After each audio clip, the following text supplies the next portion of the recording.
भारतीय राजनीति में सबसे खतरनाक लड़ाइयाँ कभी सांसद में नहीं लड़ी जाती, ये लड़ी जाती है फाइलों में, नियुक्तियों में, टिकटों में और चुप्पी में। मोदी का दौर अपने आखिरी पड़ाव पर है, लेकिन सवाल ये नहीं है कि देश का अगला प्रधानमंत्री कौन बनेगा।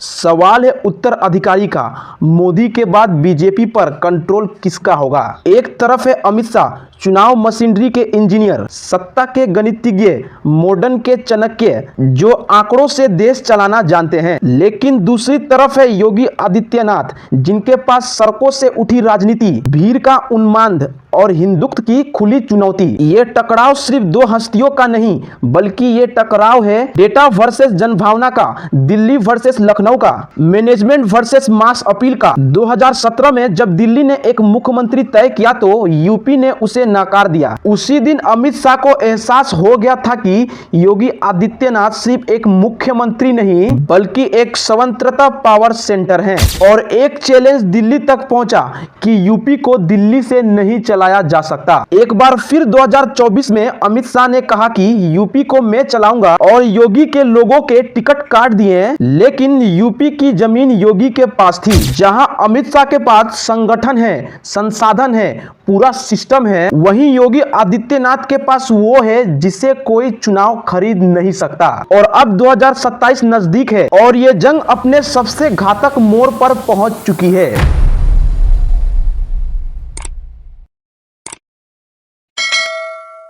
जब सत्ता में जिक्र की बात होती है तो राजनीति में छुपे कई दरारें सामने आने लगती है, और आज बीजेपी में भी यही हो रहा है। नरेंद्र मोदी के बाद देश का अगला प्रधानमंत्री कौन बनेगा, ये सवाल अब काल्पनिक नहीं रह गया। ये सवाल बीजेपी के अंदर सबसे बड़ा तनाव बन चुका है। इस रेस में बीजेपी के दो दिग्गज सबसे ऊपर हैं। एक है केंद्रीय गृह मंत्री अमित शाह और दूसरा है उत्तर प्रदेश के मुख्यमंत्री योगी आदित्यनाथ। ये टकराव सिर्फ पद की महत्वाकांक्षा नहीं है, ये दो अलग अलग राजनीतिक सोच, दो अलग अलग पावर स्ट्रक्चर और दो अलग अलग भविष्य की लड़ाई है। एक तरफ अमित शाह, जिन्हें बीजेपी का आधुनिक चाणक्य कहा जाता है, एक शांत राजनीतिक आंकड़ों और माइक्रो मैनेजमेंट पर भरोसा करने वाले। दूसरी तरफ है योगी आदित्यनाथ, भगवा वस्त्र में सन से मुख्यमंत्री बने नेता, जिनकी राजनीति सीधी, खुली और आक्रामक और कट्टर हिंदुत्व वाली सोच। दिल्ली के पावर सर्कल में लंबे समय से ये चर्चा है कि अमित शाह योगी की बढ़ती हुई लोकप्रियता को अपने लिए सबसे बड़ा खतरा मानते हैं। योगी आदित्यनाथ सिर्फ एक मुख्यमंत्री नहीं, बल्कि बीजेपी के अंदर इंडिपेंडेंट पावर सेंटर बनते जा रहे हैं।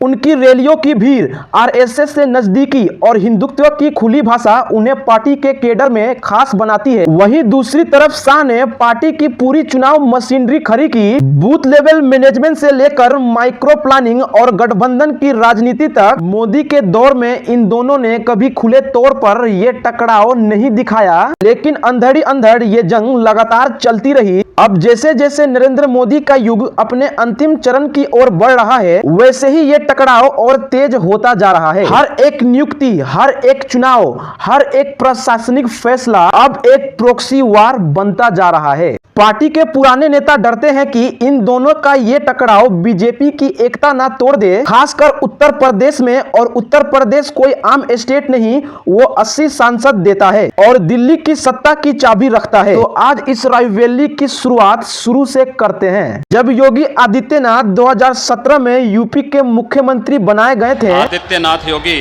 ईश्वर की शपथ लेता हूँ, या फिर यूं कहें कि बगावत करके खुद बने थे। उत्तर प्रदेश विधानसभा चुनाव में बीजेपी ने ऐतिहासिक जीत हासिल की। 403 सीटों में से 312 सीटें जीतकर पार्टी ने विपक्ष को पूरी तरह घवस कर दिया था। लेकिन इस बड़ी जीत के बाद सबसे बड़ा सवाल कि उत्तर प्रदेश का मुख्यमंत्री कौन बनेगा। शुरुआत में पार्टी हाई कमांड की पसंद मनोज सिन्हा थे, एक सॉफ्ट स्पोकन टेक्नोक्रेट नेता जिनकी छवि एक कुशल प्रशासक की थी। अमित शाह उन्हें एक सेफ ऑप्शन मानते थे, एक ऐसा मुख्यमंत्री जो दिल्ली के इंस्ट्रक्शंस को फॉलो करते हुए चले और किसी तरह का स्वतंत्र पावर सेंटर ना बने। मनोज सिन्हा को मुख्यमंत्री बनाना है, ये लगभग फैसला हो चुका था। यहाँ तक कि मनोज सिन्हा शपथ लेने से पहले वाराणसी के काशी विश्वनाथ मंदिर में भगवान का आशीर्वाद लेने के लिए पहुंच गए थे, लेकिन तभी योगी आदित्यनाथ ने पूरा खेल बदल दिया।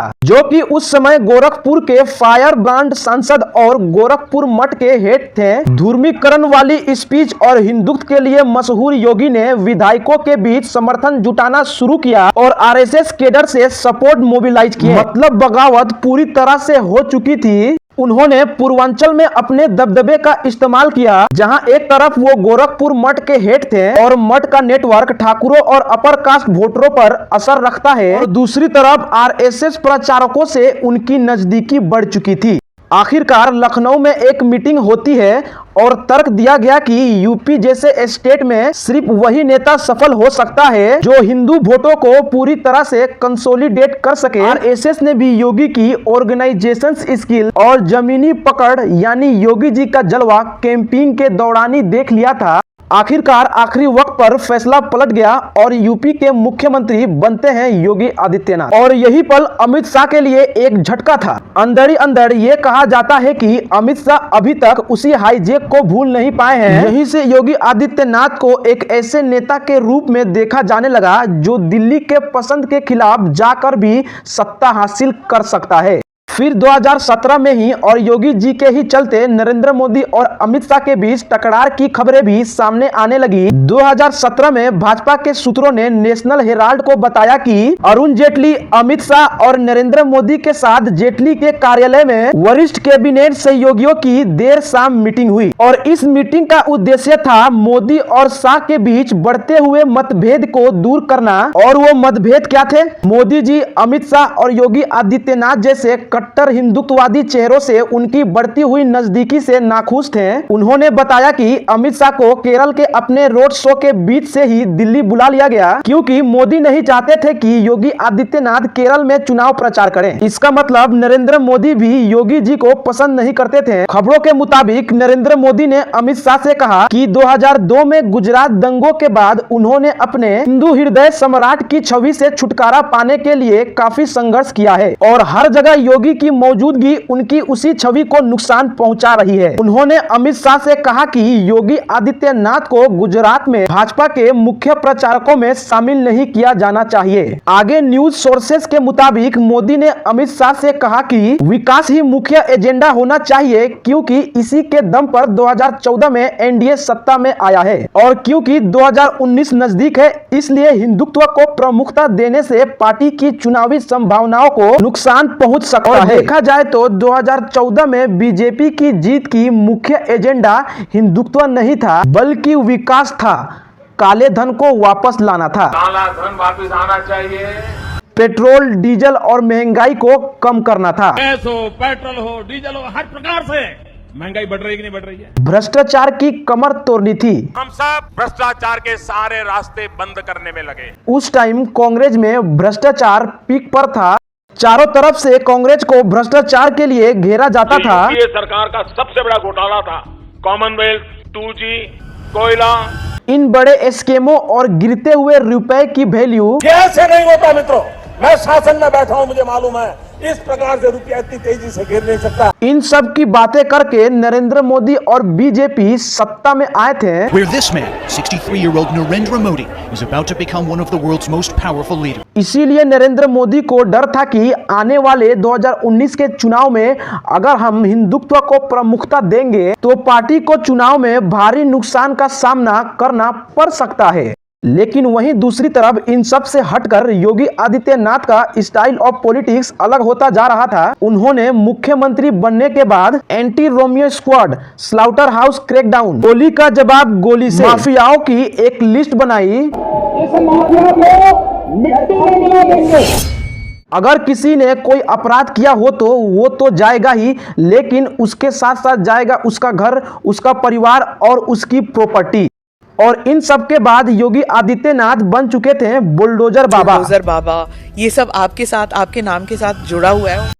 अब उनकी लोकप्रियता आसमान छू रही थी और यही सीधा चैलेंज पहुंचता है दिल्ली में बैठे अमित शाह को। इसके बाद 2024 का लोकसभा चुनाव योगी और शाह के टकराव का सबसे बड़ा उदाहरण बनके सामने आया। यूपी में टिकट वितरण को लेकर दोनों खेमों में जबरदस्त खींचातान हुई। योगी ने जमीनी सर्वे के आधार पर कई स्थानीय नेताओं के नाम सुझाए, लेकिन दिल्ली से आई लिस्ट में उनके ज्यादातर नेताओं के नाम गायब थे। मतलब योगी के लोगों के टिकट काट दिए और अमित शाह ने अपने भरोसेमंद नेटवर्क और सेंट्रल पसंद उम्मीदवारों को टिकट दिए। कई जगह ऐसे उम्मीदवार उतारे गए जिनका जमीनी संपर्क कमजोर था। योगी के समर्थकों ने इसे जमीनी हकीकत से कटा हुआ फैसला बताया। फिर इसी से नाराज होकर योगी के समर्थन में ठाकुर समाज ने कई सारी मीटिंग की, यहाँ तक कि योगी जी कैंडिडेट्स के कैंपेन में भी शामिल नहीं हुए। और जब रिजल्ट सामने आया तो वो बेहद चौंकाने वाला था। यूपी में बीजेपी की सीटें 2019 में जो 62 थी, अब वह गिरकर सिर्फ 33 रह गई थी। अयोध्या जैसी सीट का हारना बीजेपी के लिए एक बड़ा झटका था, क्योंकि अयोध्या में राम मंदिर बनाकर बीजेपी ने इसे देश भर में एक चुनावी मुद्दा बना दिया था। वाराणसी में भी मोदी जी का जीत का अंतर काफी कम हो गया। जब पूछा गया तो योगी जी ने कहा कि सब कुछ अमित शाह संभाल रहे थे, कैंडिडेट से लेकर